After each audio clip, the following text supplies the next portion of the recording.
Hello students. Date है आज 23 जून 2025 और आज हमको दो आर्टिकल्स एडिटोरियल आर्टिकल डिस्कस करने हैं, जिसमें से एक एडिटोरियल मैंने द हिंदू से लिया है और दूसरा एडिटोरियल जो है मैंने बिजनेस स्टैंडर्ड से लिया है। और दोनों ही एडिटोरियल काफ़ी अच्छे एडिटोरियल हैं, जिनसे हमको एक काफ़ी दिमाग में एक नई टाइप की पिक्चर डेवलप करने में हेल्प मिलती है, मेंस की आंसर राइटिंग में भी हेल्प मिलेगी और इसमें कुछ कंटेंट ऐसा है जो आपको आगे चल के भी यूज़ करने के लिए काफ़ी टाइम तक रहेगा। तो यहाँ पे 2 आर्टिकल्स कौन-से हैं? पहला आर्टिकल्स जो है ये है इंडियन इकोनॉमी के ऊपर कि जो राइजिंग ग्लोबल ट्रबल्स हैं या चेंजिंग ग्लोबल टाइम्स हैं, इकोनॉमिक टाइम्स, उनकी नीड हिसाब से इंडियन इकोनॉमी को आगे चल के हमको कैसे स्टीयर करना चाहिए। The second question is related to rice success. अभी ये जो एडिटोरियल आर्टिकल है, ये इंडिया ने राइस के प्रोडक्शन में जो एक नया अचीवमेंट माइलस्टोन अचीव किया है, उस माइलस्टोन के ऊपर लिखा हुआ है कि राइस की पॉलिसी जो हमारी सक्सीड हुई है और राइस का प्रोडक्शन जो हमारा बहुत हाई लेवल को जिसने टच किया है, उसको लेके आगे चल के हमारी क्या पॉलिसी होना चाहिए। ये दोनों ही आर्टिकल हम यहाँ पे डिस्कस करने वाले हैं। सो द पहला article, the first article is steering the Indian economy amidst global troubles.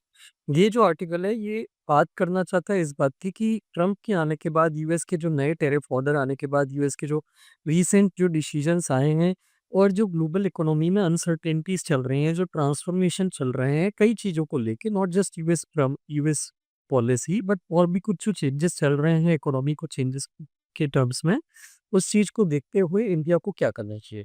So the author उन्होंने इंट्रोडक्शन जो है, इंट्रोडक्शन में उन्होंने इस चीज़ को डिस्कस किया है कि ग्लोबल इकोनॉमी में बहुत सारी चीज़ें अभी ट्रांसफॉर्म हो रही है।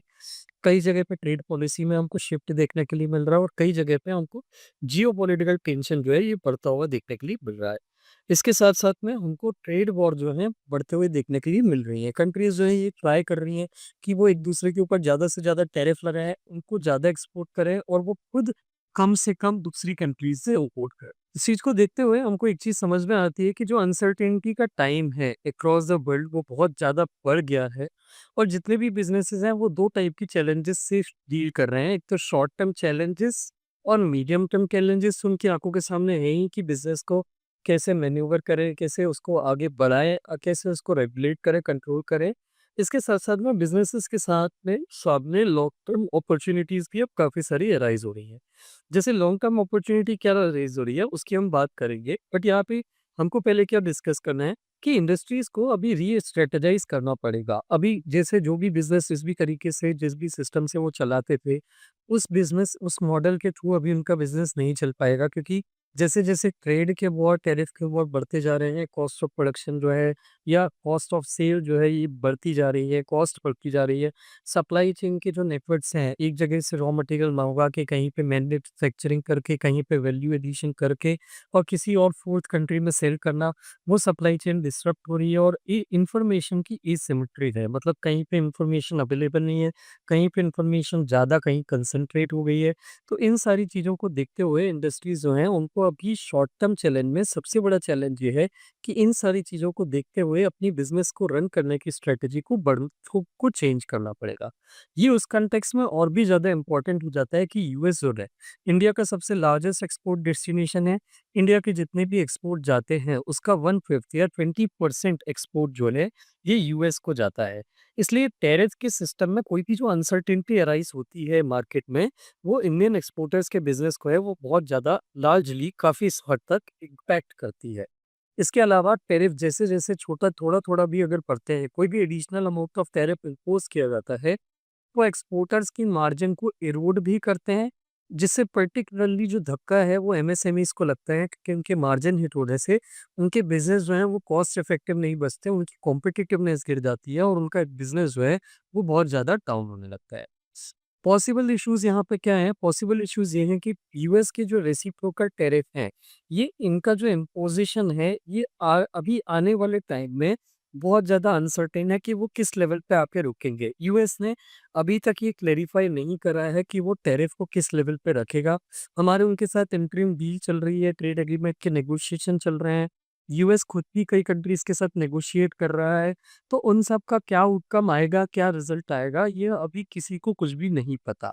तो इन सारी अनसर्टेन सिनेरियो को देख के हम इस बात से भी एश्योर्ड नहीं रह सकते कि चाइना, बांग्लादेश और वियतनाम जिन पे यूएस ने हाई टैरिफ लगाया था वो अभी भी कंटिन्यू करेगा। तो हमारा जो इनिशियल असेसमेंट था मतलब जब ट्रम्प ने जिस दिन ये डिक्लेयर किया था कि हम सारी कंट्रीज़ के ऊपर टैरिफ बढ़ा रहे हैं, वो अब कन्फर्म नहीं है क्योंकि वो सबसे नेगोशिएशन कर रहा है ट्रेड डील। तो हमको इनिशियल जो एक असेसमेंट था या हमारा एक अंदाज़ा था कि चाइना, बांग्लादेश और वियतनाम जिन पे इंडिया से ज़्यादा टैरिफ लगाए गए हैं, उसका फ़ायदा इंडिया को मिलेगा। अब वो भी अनसर्टेन है या वो भी एश्योर्ड नहीं है। तो ऐसी अनसर्टेनिटी को देखते हुए एक्सपोर्टर्स जो हैं वो अभी कोई नया ऑर्डर प्लान नहीं कर सकते। बड़े लेवल का कोई भी एक्सपोर्ट ऑर्डर जो है वो ले नहीं सकते कि वो उसकी क्या प्राइस रखना है, उसको किस रेट पे सेल करना है, ये उनकी डिसीजन मेकिंग को इम्पैक्ट करता है। और इस कारण से अभी जो एक्सपोर्टर्स या बिज़नेसेस हैं वो बड़ा चैलेंज शॉर्ट टर्म में फेस कर रहे हैं। इसके साथ-साथ में एक एडिशनल इश्यू है जो इंडिया फेस कर रहा है वो ये है कि China south east Asian countries जो हैं, जिनके साथ वो फ्री ट्रेड एग्रीमेंट करता है या करके क्या फ्री ट्रेड एग्रीमेंट मैनेज करता है, उस फ्री ट्रेड एग्रीमेंट के अंदर में चाइना जो चीज़ इंडिया में डायरेक्टली डंप नहीं कर पा रहा अपना बहुत सारा स्टॉक, बहुत सारा प्रोडक्शन, बहुत सारा मैन्युफैक्चर्ड गुड्स एंड मटेरियल, उसको वो साउथ ईस्ट एशियन कंट्रीज़ के थ्रू इंडिया में रीराउट कर रहा है और हमारे मार्केट फ्लड कर रहा है, जिससे हमारे यहाँ जो डोमेस्टिक मैन्युफैक्चरर्स हैं, वो मार्केट में प्राइस के कोलैप्स से बहुत ज़्यादा डील कर रहे हैं या इश्यू फेस कर रहे हैं। तो इस केस में इंडिया के पास medium to long term opportunity क्या है? जो ऑथर है उनका कहना है कि इन सारी चीज़ों को ध्यान में रखते हुए इंडिया को बेनिफिट मिलेगा लेकिन तभी मिलेगा जब इंडिया एक सही स्ट्रैटेजी को फॉलो फॉलो करेगा। तो यहाँ पे सबसे पहले हमको क्या करना है? सबसे पहले इंडिया अभी जैसे सबसे बड़ा चेंज जो ग्लोबल ट्रेड में आ रहा है, वो हो रहा है restructuring of the global supply chain. जैसे अभी मेनली जितनी भी सप्लाई चेन है, जो प्रोडक्शन से लेके सेल होने तक का जो चेन है, उसमें चाइना नियरली सारी चेन्स का पार्ट है। मेजर जो प्रोडक्शन होता है, मेजर जो वैल्यू एडिशन होता है, वो चाइना में होता है और अक्रॉस द वर्ल्ड सेल होता है। Now since most of the countries are getting very और getting afraid of China's dominance across the world, तो वो चाइना को रिप्लेस करना चाहते हैं किसी और कंट्री से, और उसमें इंडिया जो है बहुत अच्छा ऑफर करता है या बहुत अच्छा जो है ये ऑल्टरनेटिव की तरह उभरता है। तो यहाँ पे अगर हम ऐसी कोई स्ट्रेटजी बनाएं जो दूसरी कंट्रीज को इन चाइना को इंडिया से रिप्लेस करने में हेल्प करे, तो उस केस में हमको वहाँ पे एक आगे चल के लॉन्ग टर्म में एक अच्छा ग्लोबल बिजनेस करने में, एक्सपोर्ट करने में हेल्प मिलेगी। उसके लिए हमको एक थ्री प्रॉन्ग्ड स्ट्रेटजी अभी फॉलो करनी पड़ेगी, जिसमें सबसे पहले हमको जो एक्सटर्नल शॉक्स आ रहे हैं, जो ग्लोबल ट्रेड में जो भी सप्लाई शॉक या सप्लाई चेन के इफेक्ट आ रहे हैं, उसको मैनेज करना पड़ेगा सबसे पहले अच्छे से। दूसरा, हमारी जो इकोनॉमिक रेजिलियंस है, डोमेस्टिक इकोनॉमिक रेजिलियंस, उसको बनाए रखना पड़ेगा। और तीसरा, ग्लोबल एक्सपोर्ट्स की जो अपॉर्च्युनिटी है, वो जैसे ही अपॉर्च्युनिटी उनको बड़े स्केल पे मिलती है, उस विंडो का पूरा-पूरा उनको फ़ायदा उठाना पड़ेगा। तो इसके लिए ये जो थ्री प्रॉन्ग्ड स्ट्रैटेजी है, मतलब एक्सटर्नल स्टॉक शॉक को मैनेज करना, डोमेस्टिक इकोनॉमिक रेजिलियंस को बनाए रखना और ग्लोबल एक्सपोर्ट को बूस्ट देना, इसके लिए हमको कुछ पॉलिसीज़ फॉलो करनी पड़ेगी। पहली पॉलिसी क्या होगी, since US is our biggest trader, तो हम यूएस को तो रिप्लेस नहीं कर सकते, तो हमको जल्दी से जल्दी यूएस से, इनफैक्ट दूसरी कंट्रीज से पहले हमको यूएस से bilateral trade agreement negotiation complete कर लेना चाहिए, ताकि दूसरी कंट्रीज यूएस से ट्रेड कर पाए उससे पहले हम यूएस से अपना ट्रेड एक्सपांड कर लें। ये बायलैटरल ट्रेड एग्रीमेंट में हमको इस चीज़ का ध्यान रखना पड़ेगा कि हमारे मोस्ट ऑफ द प्रोडक्ट जो हम जिनको हम एक्सपोर्ट करना चाहते हैं, उन पे ज़ीरो टैरिफ हो। जबकि ऐसे प्रोडक्ट जिनमें हमारा सेक्टर बहुत बहुत कॉशियस है, बहुत बहुत सेंसिटिव है, वहाँ पे यूएस को एकदम ज़ीरो टैरिफ ना मिले। नहीं तो हमारे जो सेक्टर है वो कोलैप्स होने लगेगा, वो वाला जहाँ पे हम यूएस को ज़ीरो टैरिफ देते हैं। तो हमको बहुत ही केयरफुली उनके साथ नेगोशिएशन करना पड़ेगा। दूसरा, हम जो भी टैरिफ लिबरलाइज़ करेंगे, वो बायलैटरल बेसिस पे होना चाहिए। बायलैटरल बेसिस मतलब ऐसा ऐसा नहीं होना चाहिए कि हम यूएस को ज़्यादा टैरिफ रिडक्शन या टैरिफ का बेनिफिट दें, लेकिन यूएस हमको प्रोपोर्शनेटली उतना बेनिफिट ना दे जितने के हम हकदार। दोनों को बराबरी से या लगभग जितना, मतलब जितना जिसका टैरिफ का रिडक्शन बनता है कंट्री वाइज़ प्रोफाइल देख के, उसके अकॉर्डिंगली हमको वहाँ पे रिड्यूस करना चाहिए टैरिफ को।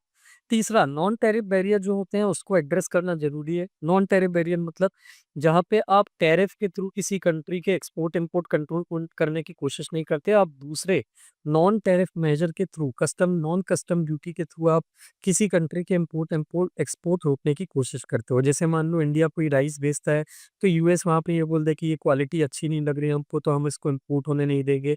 This is an example of non tariff barrier, और ये यूएस कई बार हमारे अगेंस्ट में यूज करने की कोशिश कर चुका है।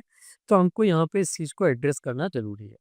द सेकंड थिंग इज़ हमको दूसरी कंट्रीज़ जो हैं, उनके साथ जल्दी से जल्दी फ्री ट्रेड एग्रीमेंट करना चाहिए। जैसे यूके के साथ हमने अभी एफटीए साइन किया है, this is a very good thing. अब हमको इसी एनर्जी के साथ, जिस एनर्जी के साथ हमने यूके के साथ किया है, उसी एनर्जी के साथ कुछ और इम्पोर्टेंट हमारे ट्रेडिंग पार्टनर्स हैं, जैसे यूरोपियन यूनियन, ऑस्ट्रेलिया और कुछ और कंट्रीज़, उनके साथ भी फ्री ट्रेड एग्रीमेंट जल्दी से जल्दी डील साइन करना चाहिए, ताकि यूएस का अल्टरनेटिव हम डेवलप कर पाएँ कि कल को यूएस अगर हमारे अगेंस्ट में कोई एक्शन, गलत डिसीजन में एक्शन लेता है, तो हमारी उसके ऊपर डिपेंडेंसी ना बनी रहे। तीसरा, हमको हमारे इम्पोर्ट मॉनिटरिंग मैकेनिज्म जो हैं, इनको और स्ट्रॉन्ग बनाने की ज़रूरत है।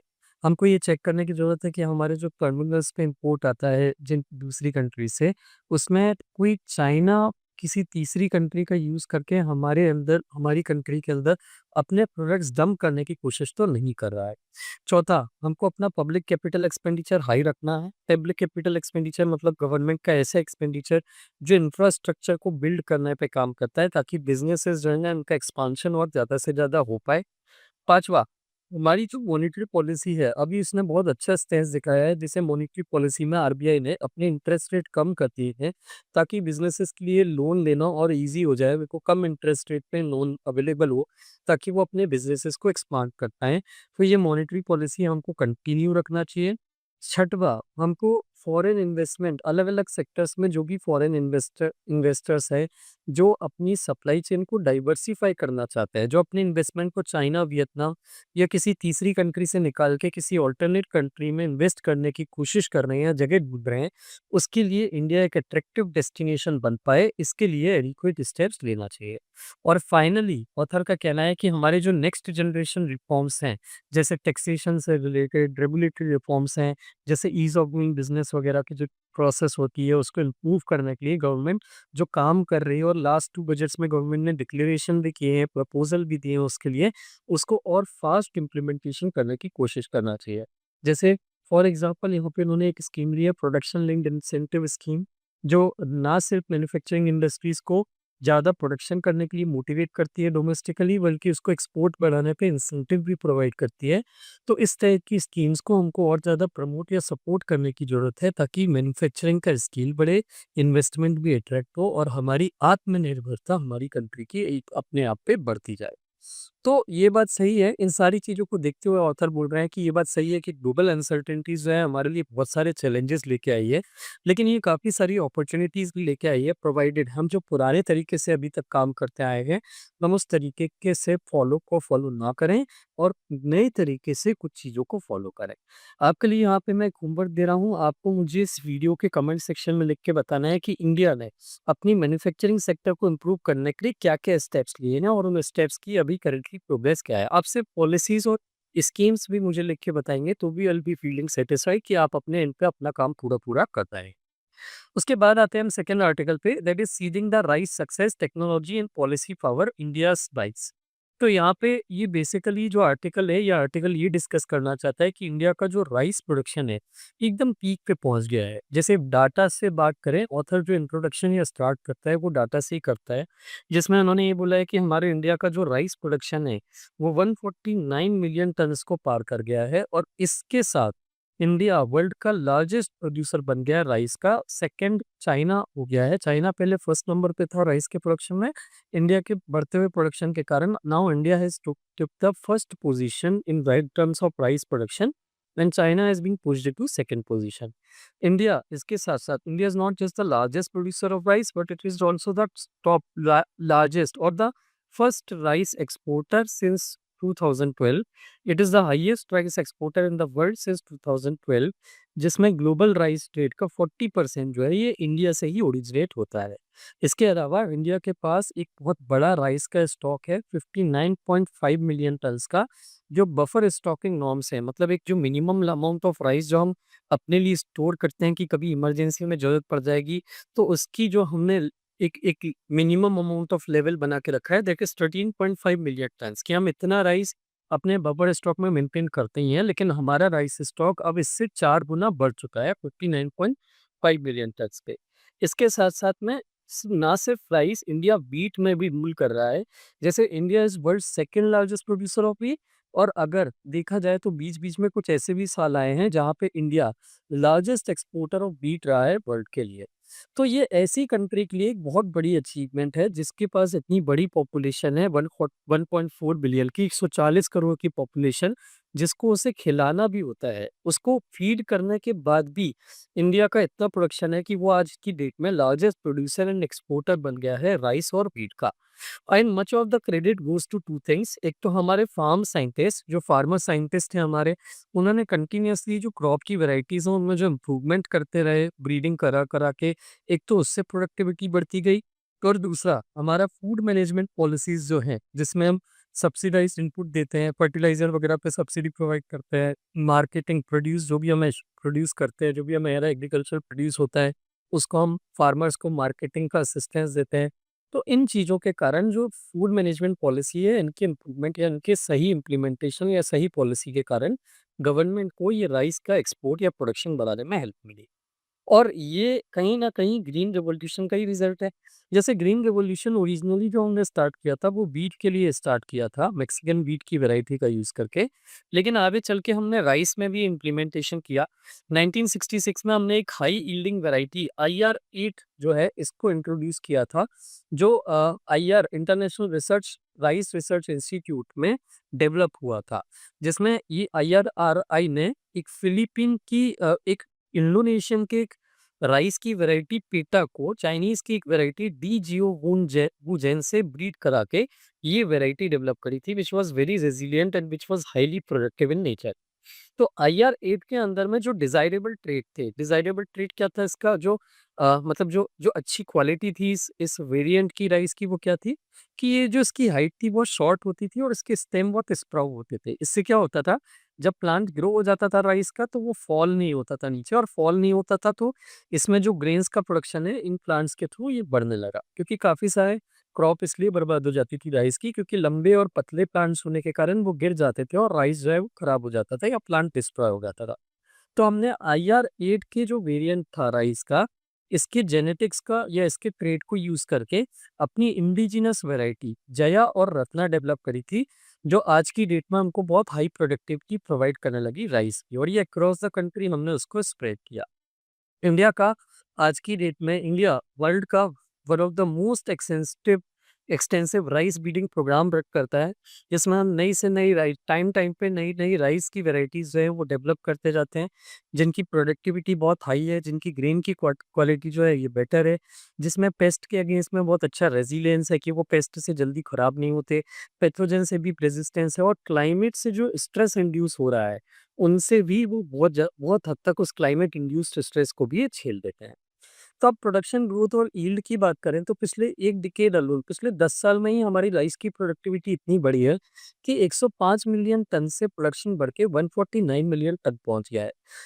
ऑफ कोर्स हमारा जो एरिया है राइस के कल्टीवेशन के अंदर में वो भी बढ़ा है, 43.5 मिलियन से 51.5 मिलियन हेक्टेयर तक हो गया है। लेकिन फिर भी जो मेजर कंट्रीब्यूटर है ग्रोथ का वो ये अकेला नहीं है कि जमीन का एरिया या जमीन का साइज जो राइस कल्टीवेशन के अंदर में वो बढ़ गया है, बल्कि क्रॉप की प्रोडक्टिविटी भी बहुत ज़्यादा इम्प्रूव हो गई है।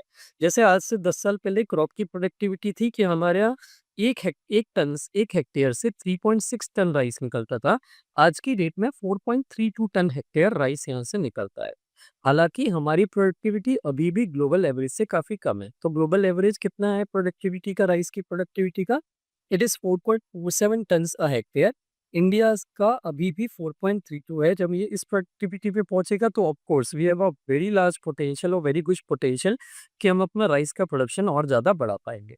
इनफैक्ट हमारे कुछ प्रोग्रेसिव स्टेट हैं, एग्रीकल्चरली डेवलप्ड स्टेट है, जैसे कि पंजाब, हरियाणा, तमिलनाडु, आंध्र प्रदेश, जहाँ पे राइस की ईल्ड जो है ये अभी ऑलरेडी 5 to 6 टन सा हेक्टेयर जो है ये टच कर चुकी है।